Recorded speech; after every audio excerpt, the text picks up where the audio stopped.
It's clean, it's cool, and full of character. What exactly makes Denmark one of Europe's most loved destinations? We're diving into the must-see places, how to get around, what to expect budget-wise, and the local experiences that give this Nordic country its unique charm. If you're curious about the real vibe of Denmark, you're in the right place. Let's get into it. Let's begin with Copenhagen, Denmark's lively capital where tradition meets waterfront charm. One of the city's most recognizable spots is Nyhavn, a 17th century canal built by King Christian V to link the harbor to the city center. Its colorful, historic buildings now house cozy cafes, restaurants, and bars. Want to explore it differently? Take a 1-hour canal cruise passing by sites like Amalienborg Palace and the Opera House. Not far from Nyhavn, the Little Mermaid statue sits quietly on a rock along Langelinie Promenade. Unveiled in 1913 and inspired by Hans Christian Andersen's fairy tale, this bronze figure was sculpted by Edvard Eriksson using his wife as the model. Though modest in size, she's one of Denmark's strongest symbols, enduring repeated acts of vandalism and always being restored. Another must-see is Tivoli Gardens, a historic amusement park dating back to 1843. Visitors love its mix of old-world rides, lush gardens, light shows, and live performances. Tivoli even inspired Walt Disney's vision for Disneyland. And for a royal touch, visit Amalienborg Palace at noon to witness the ceremonial changing of the guard. Doesn't a city that blends fairy tales, royalty, and rides sound like something out of a storybook? Let's move over to Aarhus, Denmark's second largest city and a thriving mix of history, art, and youthful spirit. Have you ever wandered through a place where centuries of city life are frozen in time? That's exactly what Den Gamle By, or the Old Town Museum, offers. This open-air museum recreates Danish urban life across the ages, using more than 75 authentic buildings from the 16th to 20th century. From cobbled alleys lined with half-timbered homes to a fully reconstructed 2014 street, you can literally walk through Danish history, complete with costumed interpreters, immersive interiors, and vintage shops. Next, dive into the world of art at Aarhus Art Museum, one of Scandinavia's largest. Its collection spans centuries, but its crowning jewel is the Your Rainbow Panorama, a glass walkway suspended above the city designed by Oliver Eliasson. Step inside and you're surrounded by 360-degree views in every color imaginable. Can a building become a mood? Aarhus says yes. Finally, slow things down in the Latin Quarter, Aarhus's oldest district. Here, narrow cobblestone streets buzz with indie cafes like La Cobra, tiny galleries, boutiques, and street art. It's artsy, laid back, and effortlessly cool. Doesn't every city need a soul like that? Now let's wander into Odense, the birthplace of stories and the hometown of Hans Christian Andersen. This isn't just any Danish city. It feels like a page pulled straight from a fairy tale. Begin your journey at the Hans Christian Andersen Museum, which isn't confined to one building but unfolds across multiple sites. There's a tiny yellow house on Hans Jensenstræde believed to be his birthplace, the childhood home nearby where he lived from age 2, and the new museum on Claus Berg's Gate. Each spot reveals a different chapter of his life, from his father's cobbler tools to the rise of his literary legacy. But what truly sets the modern museum apart? It's not just a walk through history, it's a dive into a story. Designed by Ken Gokuma, the space blends architecture, gardens, light, and sound into a dreamlike experience. Don't be surprised if the ugly duckling or Little Mermaid suddenly starts telling you their version of the tale.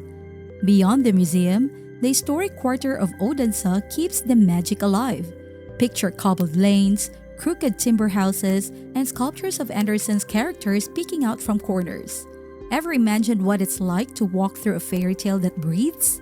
Odense answers that. Ready to time travel? Denmark's castles aren't just stone walls and old towers. They're living pieces of history, wrapped in drama, design, and even fairy tale gardens. Let's begin at Kronborg Castle in Helsingør, guarding the Øresund Strait since the 1400s. This fortress once controlled maritime traffic and charged tolls from passing ships, making it a major player in Baltic trade. Between 1574 and 1585, King Frederick II gave it a Renaissance makeover, transforming it into the grand castle you see today, designed by architects like Van Paschen and Van Obergen. But Kronborg is also famous for something else. It's a setting for Shakespeare's Hamlet. Though it's unclear if the playwright ever visited, the castle's hunting halls and open courtyards now host performances of the play, especially during summer. Next, step into Frederiksborg Castle, the largest Renaissance palace in Scandinavia. Built by King Christian IV in the early 1600s on three lake islets, its red brick, gables, and towers are pure architectural elegance. Inside, the Museum of National History tells 500 years of Danish stories. And outside, restored Baroque gardens add to the splendor. And finally, there's Ijeskov Castle, a real-life water castle on Funen. With secret staircases, oak foundations, and garden mazes, isn't this Denmark's most enchanting stronghold? If Denmark's mainland shows off the country's rich history, its coastlines and islands highlight the country's wild beauty, peaceful rhythms, and culinary surprises. First stop, Bornholm, a rugged island in the Baltic Sea known for dramatic cliffs, peaceful fishing villages like Gudum and Svenik, and a deep-rooted smokehouse tradition. Can you smell it already? Smoked herring, mackerel, and salmon have been perfected here since the 1800s. Try the local specialty, sole over Gudum, an open-faced rice sandwich topped with smoked herring, raw egg yolk, chives, and radish. It's not just lunch, it's heritage. Bornholm gets more sunshine than most of Denmark, earning its nickname the Sunshine Island. Beyond fishing and food, it's home to soft white dunes at Duod, ancient ruins like Kammersches, and even a Michelin-starred restaurant, Cadeau, tucked near the sea. Next is Funen, also known as the Garden Island, with rolling hills, over 120 elegant manors, and fairy tale villages. It's no surprise Hans Christian Andersen drew inspiration from here. Hikers love the 220-kilometer archipelago trail, while festivals at Ijeskov Castle mix nature and art. And up north lies Kagen, where two seas meet but never mix. With golden light that once lured great painters and yellow cottages lining its coast, could any place be more poetic? Let's shift gears, literally. When in Denmark, one of the most unique things you'll notice is how cycling isn't just a sport, it's a way of life. Picture this, commuters in suits, kids with backpacks, parents with toddlers, all pedaling through the streets, rain or shine. That's everyday life here. In Copenhagen alone, there are over 390 kilometers of bike lanes, and bicycles outnumber cars.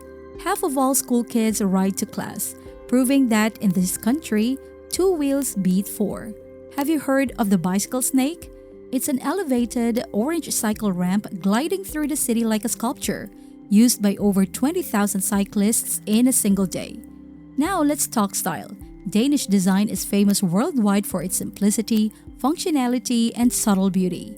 From the iconic egg chair to minimalist interiors filled with natural light, it's all about living well, without excess.